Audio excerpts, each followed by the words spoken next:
What if aging wasn't just the passage of time, but the silent result of something you stopped doing many years ago? There's something deeply unsettling about the way we've learned to relate to the passing of years. We've normalized it, accepted it as a sentence, as if the body had an expiration date written somewhere we'll never read, and all that's left is to wait.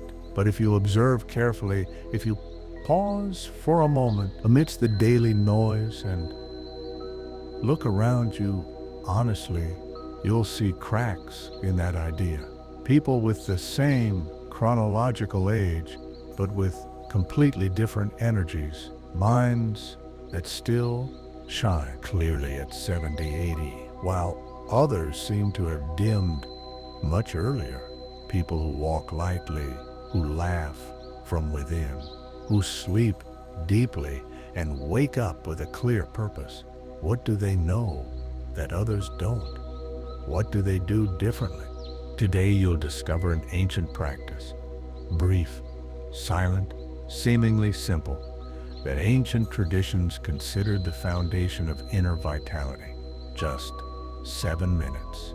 A routine that doesn't promise to stop time, but something much more powerful to change the way your body experiences it. And there's something almost no one mentions when talking about breathing. The true secret isn't in breathing. We all breathe, but in how you choose to do it, in the intention you put behind each inhale, in the rhythm you choose, or that you unwittingly abandon. Stay until the end, because the most transformative part isn't at the beginning of this message, but in the last thing I'm going to share with you.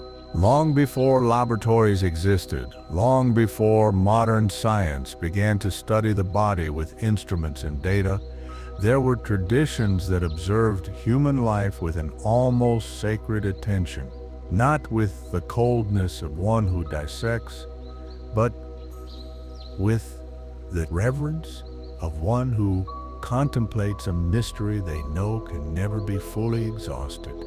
In the temples of the ancient Indian subcontinent, over 5,000 years ago, a system of knowledge emerged that practitioners called pranayama. The Sanskrit word says it all. Prana means the vital energy that animates everything that exists, the invisible force that separates the living from the inert. And yama means expansion, extension, conscious control. It wasn't simply breathing, it was learning to govern the very force that sustains life. But what few know is that this knowledge didn't arise in abstract. It was born from a meticulous, almost obsessive observation of the internal states of the human being. The rishis, the sages of that tradition, they spent entire decades in deep contemplation, mapping with astonishing precision the territories of the subtle body that modern medicine is only now beginning to touch with its instruments. They observed how the quality of breath changed with each emotion, how fear contracted the breath to the upper chest, how calm brought it to the abdomen, how anger accelerated it to the point of breaking the natural rhythm. And they understood something that took millennia to rediscover, that the relationship was bidirectional. It wasn't just that emotions affected breathing, it was that breathing could transform emotions. That if you learn to consciously direct your breath, you could enter at will into states of deep serenity that the outside world could never offer you.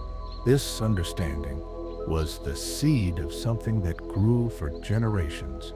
The masters of these traditions did not transmit their knowledge in texts that anyone could read. They guarded it with extraordinary care.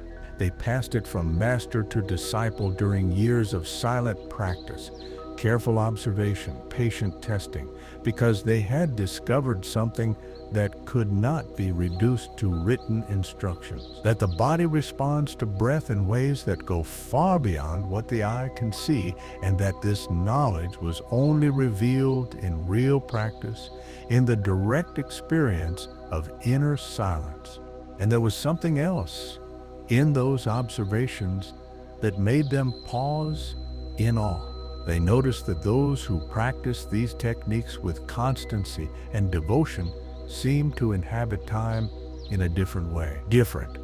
Their movements didn't lose that characteristic fluidity that stress gradually erases in the most people. Their memory didn't fragment at the same speed as that of their contemporaries. Their ability to hold attention on a single point without the mind jumping from branch to branch like a restless bird remained extraordinarily vivid even in very advanced ages. It wasn't youth in the superficial sense of the word. It was something more akin to the coherence between who one is and what one does, to that quality, strange and magnetic, that certain older people have, who seem more complete, more present, more real than most of the young people around them. And the most fascinating thing of all was the distinction these masters made with absolute clarity. These practices weren't meant to stop aging. That wasn't their promise or their intention. What they said was something much more interesting, much deeper, and ultimately much truer, that they could change its rhythm, that the body doesn't have to wear out following the same accelerated pattern and disintegrated one imposed by the outside world, that there's a way to inhabit time slower, more consciously, more integrated with the natural cycles of existence. This distinction is essential to understand what comes next, because when they talk about changing the rhythm of aging, they're not talking about a metaphor. They are describing a real, profound, and verifiable physiological process that begins with something as close and as immediate as the very next breath you're about to take. There's something the body knows that the modern mind has forgotten. Something that was present in your earliest days of life, when you breathed naturally, deeply, abdominally, without anyone teaching you, effortlessly, without conscious intent, simply because it was what the body knew how to do before it had been interfered with by the world. Newborns breathe from their belly. Each inhalation gently expands the abdomen outwards like an incoming wave. Each exhalation draws it back in like a receding wave. It's a slow, full, efficient rhythm that engages the lungs entirely, not just their upper third, as is the case with most adults living under chronic pressure. It's the breath the body knows when it hasn't been interfered with, and it's also the breath the body can return to if given the right conditions. But something happens over the years that transforms this naturalness into a pattern that's restricted and harmful. It doesn't happen suddenly. There's no specific moment when breathing changes. It's a gradual, silent process that settles into the body with the same discretion as dust settles on furniture in a closed room. Modern life introduces a tension that no one teaches us to recognize, and that almost no one knows how to release, a tension that starts in the shoulders, descends to the rib cage, settles in the diaphragm like a stone.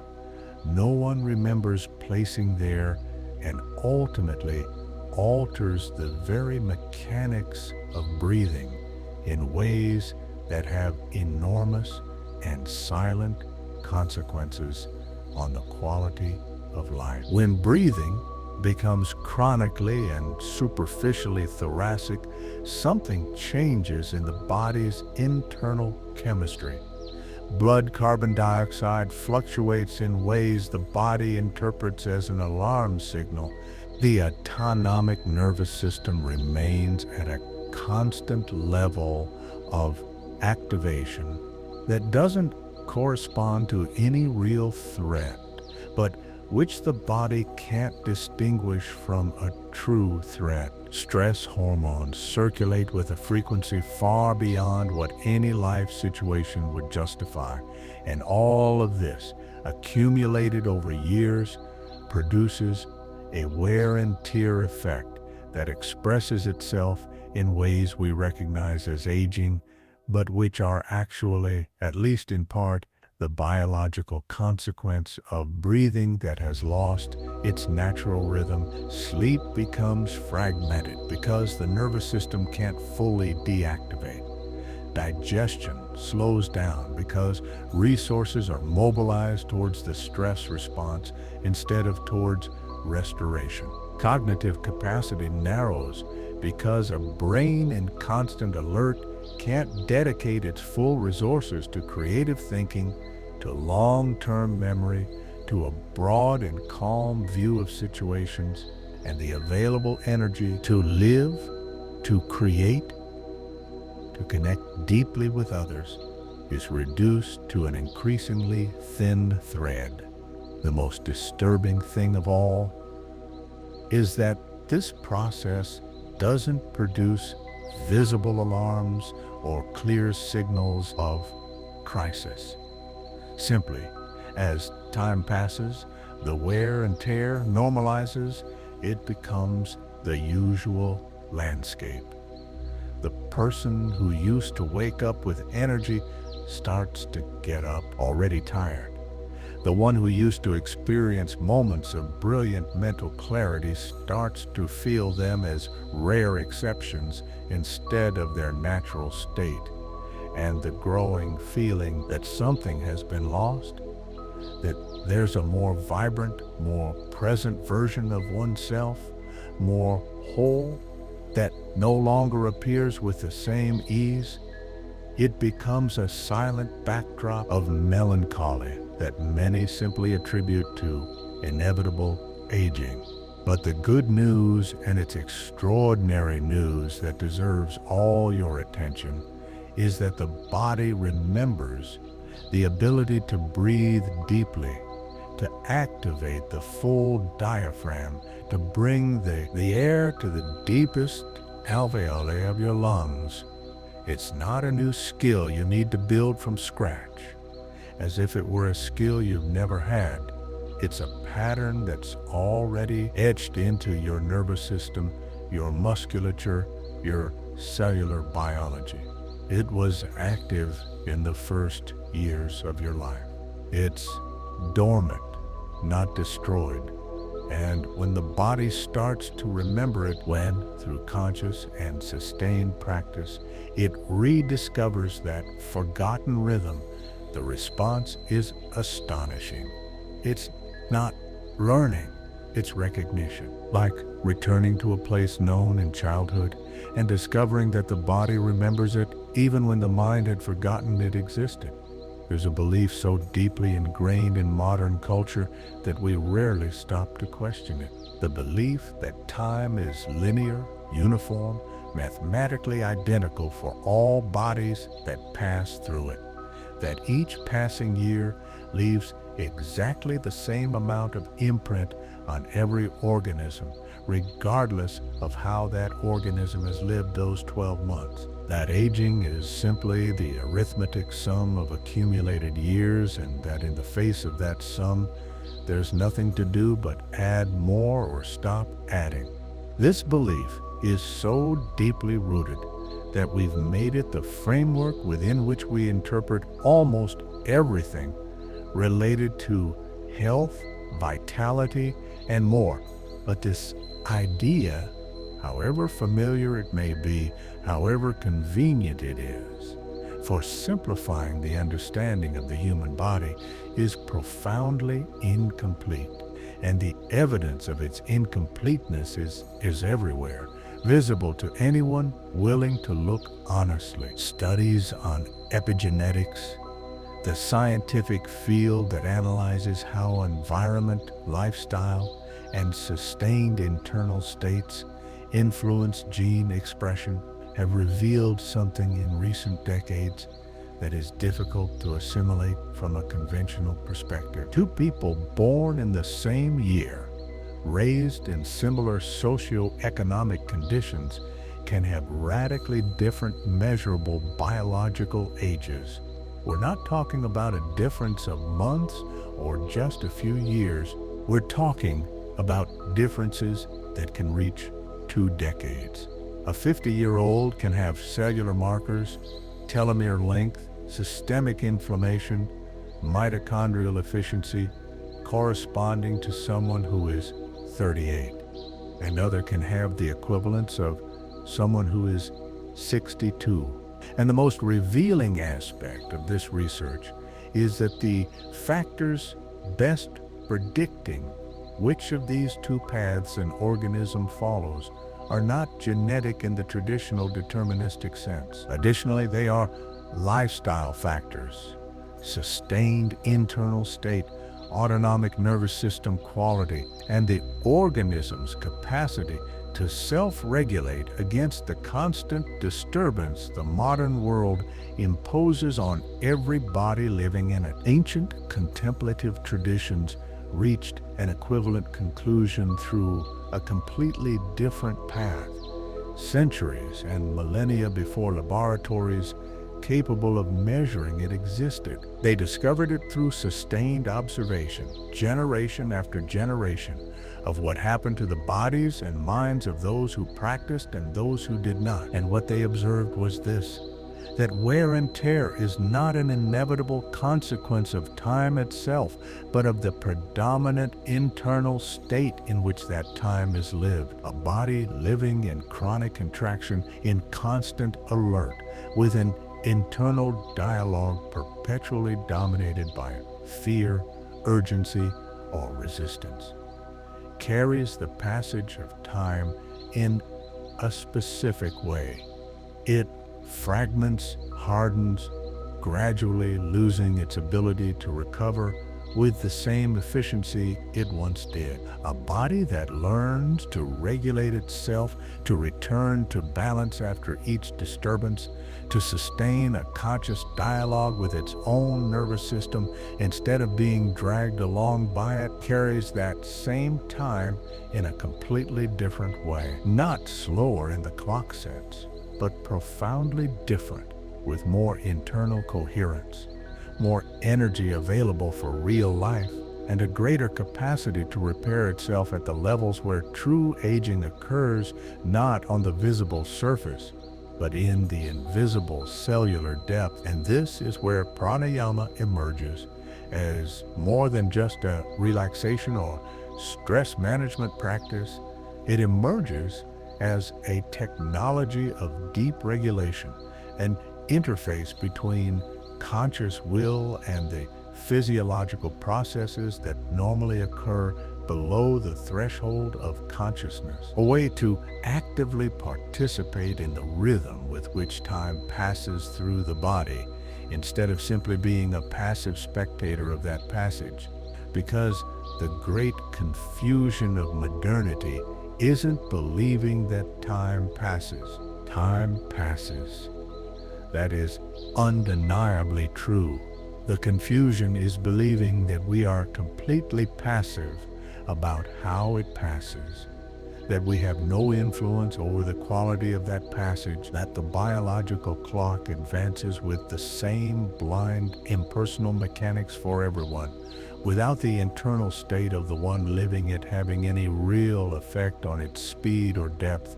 Ancient traditions, and now the most advanced science, point convergently in a different direction. that active participation is possible, that the quality of aging isn't entirely determined by genes or by the years past, but also by how we inhabit our own bodies every day with every breath. This is where everything begins to take a concrete, verifiable, practicable form. The premature deterioration of vital energy, understood not as the inevitable passing of years, but as the accelerated depletion of the body's internal resources, has a central mechanism that ancient traditions identified with surprising precision and that modern neuroscience has begun to map with increasing detail. The chronic activation of the body's stress system and the progressive inability to exit that state once the real threat has disappeared. The human autonomic nervous system has two main modes of operation. First is the activation mode, technically known as the sympathetic response or the fight or flight response. It's the mode the body activates when it detects a threat, when it needs to quickly and massively mobilize resources to survive. In this mode, the heart speeds up, breathing becomes short and shallow, muscles tense, preparing for action, attention narrows to focus on immediate danger, and all processes not essential for immediate survival slow down or stop. Digestion, cell repair, growth hormone production, immune system activity. It's an extraordinarily efficient mode for surviving brief, intense crises. The problem isn't that it exists. The problem is what happens when it never turns on. The second mode is recovery and restoration, governed by the parasympathetic nervous system and especially by the vagus nerve, the body's longest nerve, connecting the brain to the heart, lungs, digestive system, and reproductive organs. In this mode, the body repairs damaged tissues, consolidates memory, strengthens the immune system, regulates hormones, and produces neurotransmitters that support stable mood and mental clarity. It's the mode in which the organism literally builds itself, and it's the mode that modern lifestyle, with its permanent urgency, constant overstimulation, and structural inability for true rest, systematically keeps inhibited. What practitioners of contemplative traditions understood through decades of meticulous inner observation is that breathing is the only process of the autonomic nervous system that can be directly and voluntarily controlled. Your heart beats without you consciously deciding it. Hormones are secreted, following their own cycles, regulated by processes that occur below the threshold of consciousness. Digestion proceeds or stops based on signals that arrive without your explicit permission. But breathing, unlike all other autonomic processes, responds to your will. You can speed it up, hold it, deepen it, slow it down. And when you do it in a sustained and conscious way, you're not just moving air. You are sending a direct signal to the central nervous system, a chemical and electrical signal that says with a clarity the organism understands at a subcortical level. There is no danger. The present moment is safe. You can release the alert. You can dedicate your resources to restoration. This signal, consistently repeated for weeks and months of daily practice, produces something that goes far beyond momentary relaxation.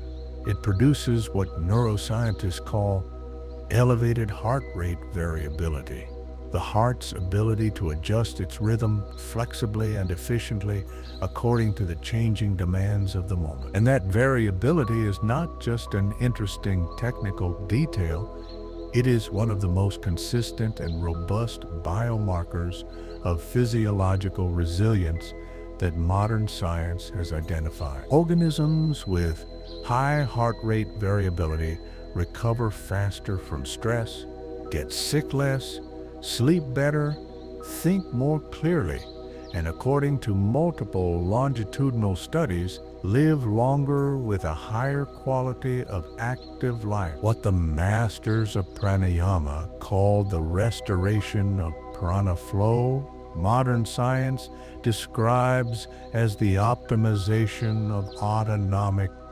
They are different languages for the same observable phenomenon that a body whose nervous system has learned to regulate itself carries the passage of time in a fundamentally different way than a body that remains trapped in chronic activation. And the key to accessing that state of sustained regulation, the most direct and available mechanism, is exactly what ancient traditions identified 50 years ago: conscious breath. There are silent saboteurs that operate in most people's lives without anyone having identified them as such.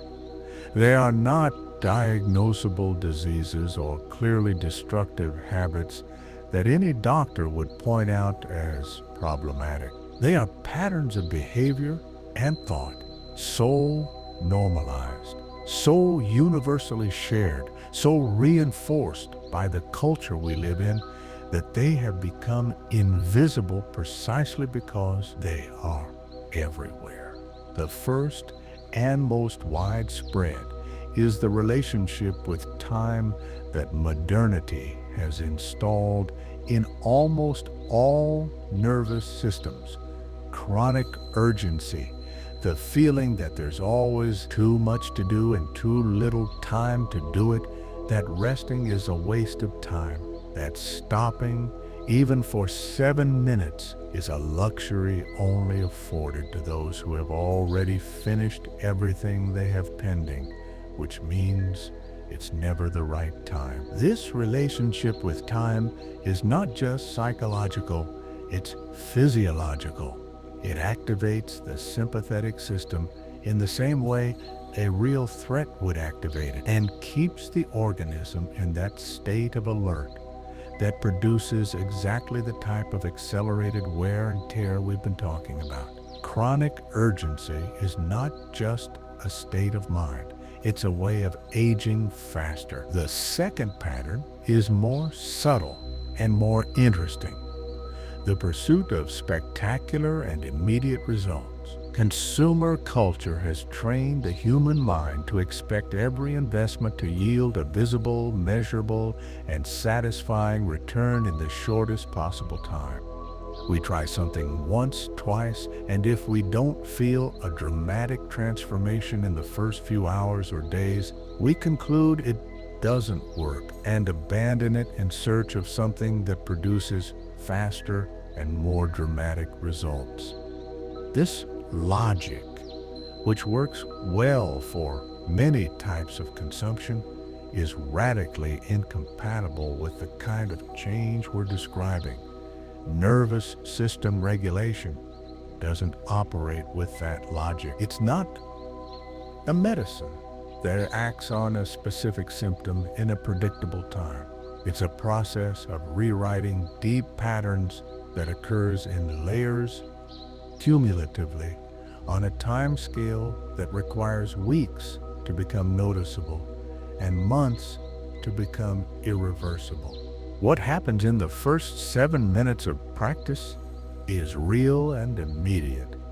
There's a measurable effect on heart rate variability, on cortisol levels, on vagus nerve activation, but that effect by itself doesn't rewrite the underlying patterns. For that rewriting to occur, the nervous system needs to receive the same signal repeatedly in different contexts for long enough for the brain to register it, not as an exceptional experience, but as the new normal state. The masters of these traditions spoke of sustained practice, sadhana, not as an optional moral virtue, but as the condition without which everything else is mere decoration. Without consistency, there's no transformation.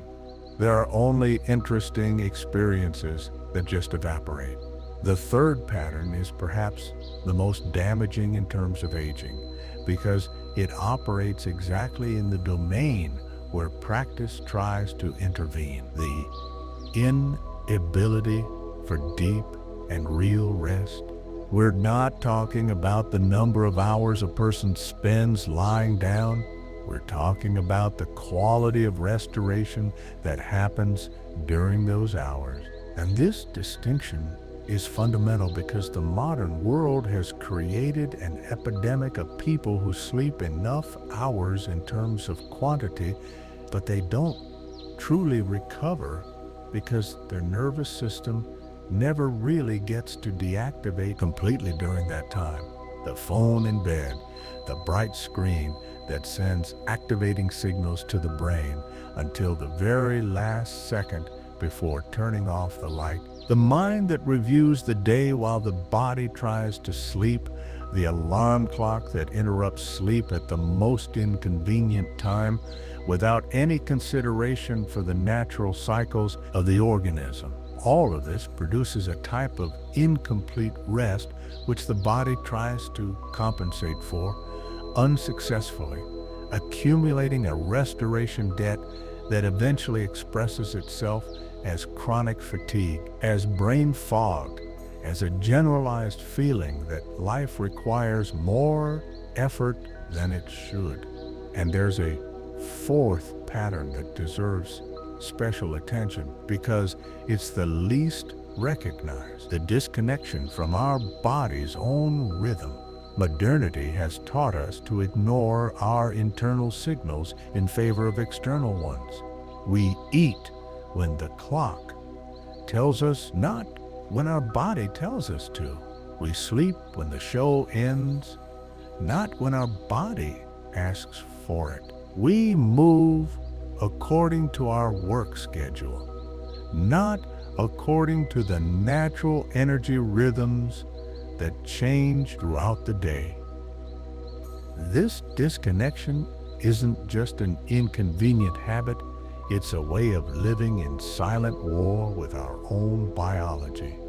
And that war has costs that accumulate over decades until they become visible in the kind of deterioration we call aging, but which is actually, in large part, the accumulated result of years of ignoring what the body already knew and was signaling.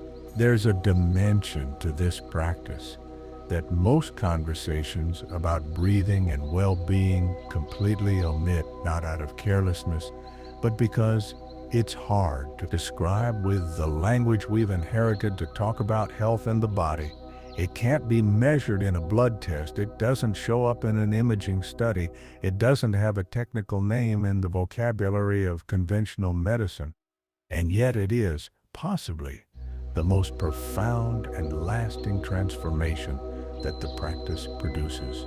It has to do with the relationship you build with yourself over time. Every time you sit down to practice for 7 minutes on any given day, when the world demands your attention in 50 different directions and your mind lists compelling reasons to postpone what can be postponed, you are making a decision that goes far beyond just breathing. You are telling your own nervous system with a clarity no words can match that you are important, that your inner balance is non-negotiable, that connecting with yourself isn't a luxury reserved for when circumstances are perfect and you have extra time and nothing more urgent, because that moment never comes on its own. That decision, repeated day after day for weeks and months, produces something that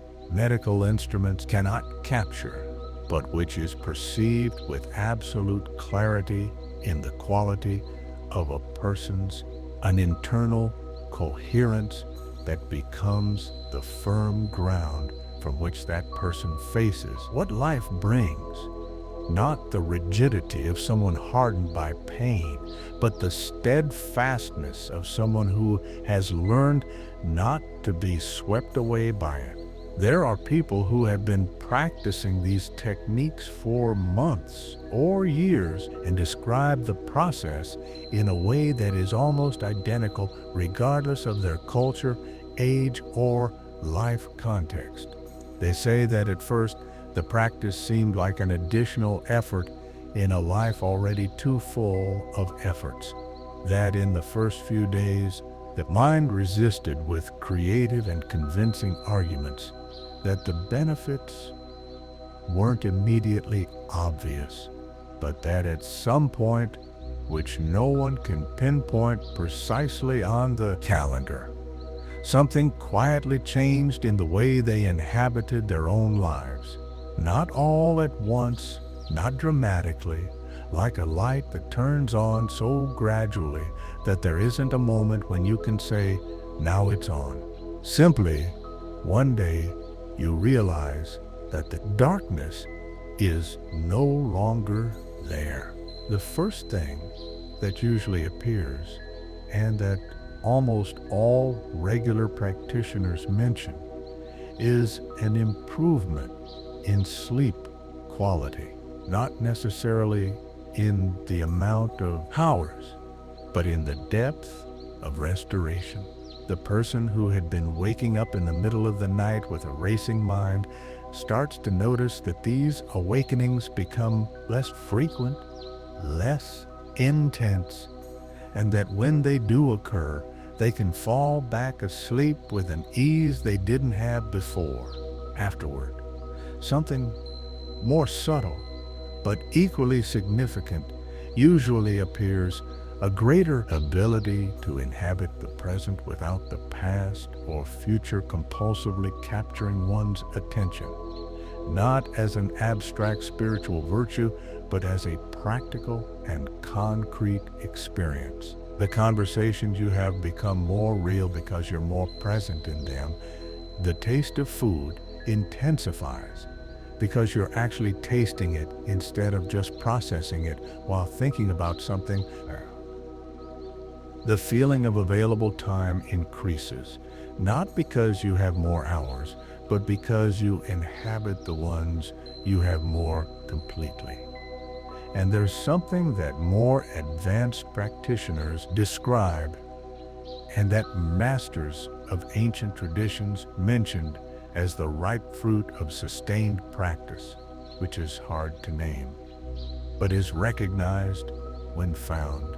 A kind of equanimity that isn't indifference, an ability to be completely present in the face of pain, in the face of joy, in the face of uncertainty, without being swept away by any of them, without building walls to protect yourself from the experience, without dissolving into it until you lose your center.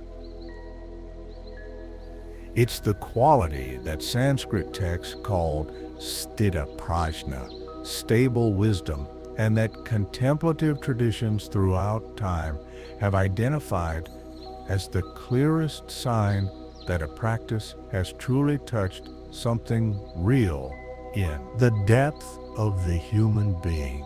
The true power of this practice isn't in the 7 minutes. It's in who you become through them. It's in the person who emerges from that daily silence.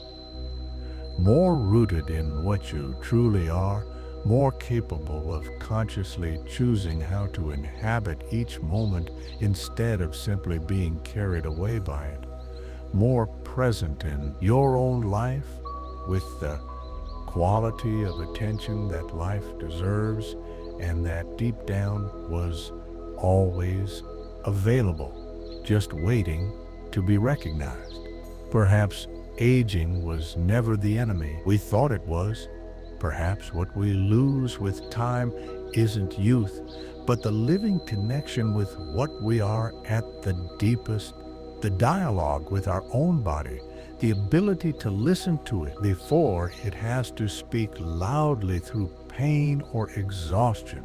7 minutes won't change your life in a day, but they can change the direction your life is moving. The beginning of a different relationship with yourself. A relationship based not on demands or urgency, but on attention, on rhythm, on real presence within each moment you have left to live. This space is for those who feel something inside them is awakening, for those who seek to understand the mechanisms of their own life more deeply, for those willing to invest 7 minutes daily in something no market can sell them, the reconnection with who they once were and who they can still be. If this message has touched something real within you, subscribe and keep walking in this direction. Always remember, it's not about going back in time, it's about learning to inhabit it with a presence that transforms everything.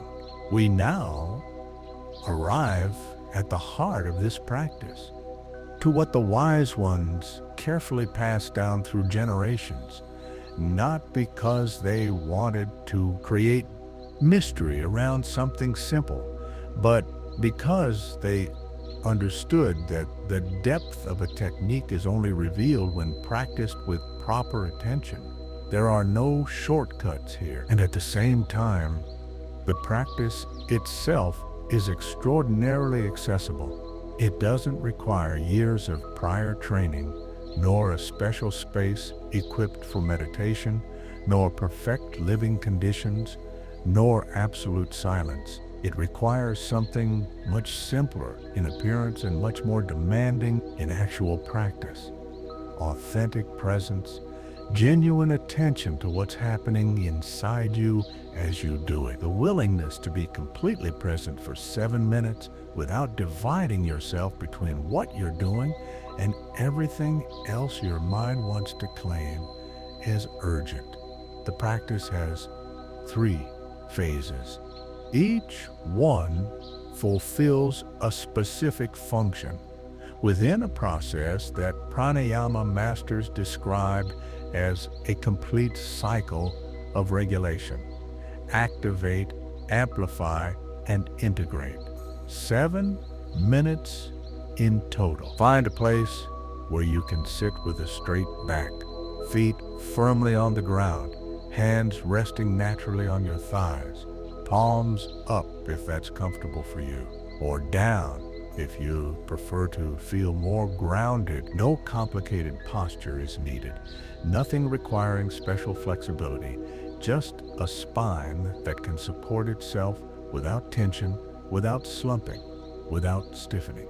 Close your eyes if that's comfortable, or soften your gaze towards the floor in front of you, without fixing your attention on anything visible. Take a moment before we begin to simply observe how you're breathing right now, without trying to change anything. Just that moment of observation without intervention is more valuable than it seems. It tells your nervous system that you're paying attention, and when the nervous system knows it's being observed kindly, it begins to regulate itself even before the formal practice has begun. The first phase lasts 3 minutes and is called activation.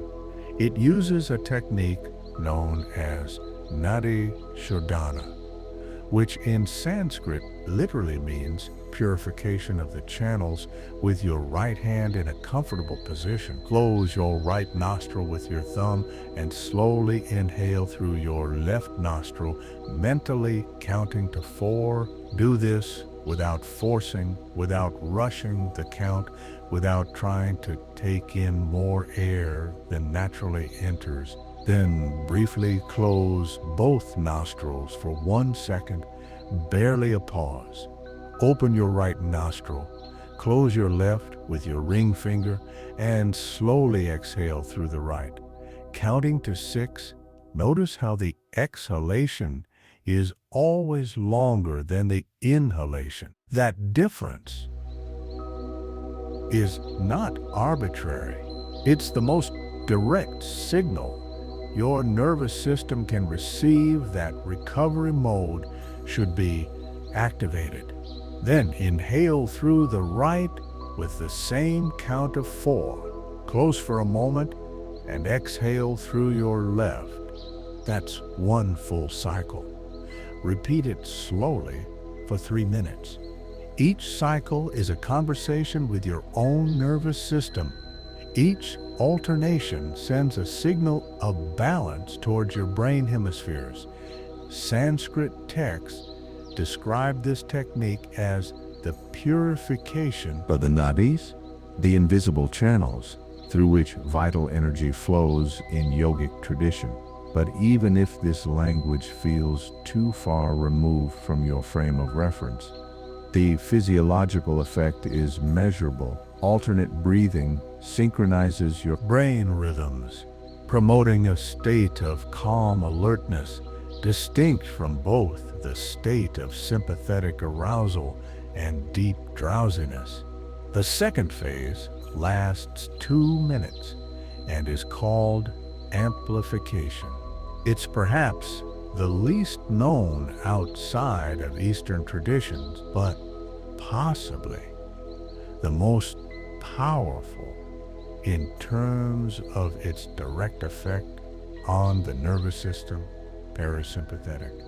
When exhaling, instead of silently letting the air out, make a soft humming sound with your mouth closed and teeth slightly apart. An internal, continuous, resonant sound that yoga practitioners call Brahmari pranayama. The bumblebee, the vibration that hum generates, is neither decorative nor symbolic. It has a direct and well-documented physiological effect. It stimulates the vagus nerve through the vibration of the throat tissues and the soft palate, activating the parasympathetic response deeply and almost immediately. The vagus nerve, when it receives this rhythmic stimulation, sends safety signals to the heart, lungs, and abdomen. Heart rate is regulated, blood pressure slightly decreases, and muscles holding chronic tension receive permission to release. And the mind, which a moment before was scattered in 1,000 directions, suddenly finds itself with nowhere to go. That is more interesting than the internal resonance it is experiencing. Maintain this hum during each exhalation for 2 full minutes. Feel the vibration in your sinuses, in your palate, in your forehead, even in your chest. If the practice deepens, don't look for a perfect sound, but a sound you can feel. That sensation is the real practice. The third phase lasts 2 minutes and is called integration. It's the moment when the body consolidates and assimilates what the previous 2 phases have initiated, allowing the changes produced in the nervous system to take root in the body instead of dissipating. Inhale deeply, filling your lungs from bottom to top. First, feeling how your abdomen expands, then how your ribs open laterally, then how your chest gently rises. It's the same breathing pattern you had as a newborn, now consciously recovered. Hold your breath gently for 4 or 5 seconds, without tension, without effort, and then release it completely slowly, without controlling the exhale, without pushing, without rushing into the next inhalation. Just let it go, as if you're releasing something you've been unknowingly holding on to. Repeat this cycle for the final 2 minutes. Tiva, Amplifica, Tegra, 2 day. The real essence that makes this completely different from a simple breathing exercise.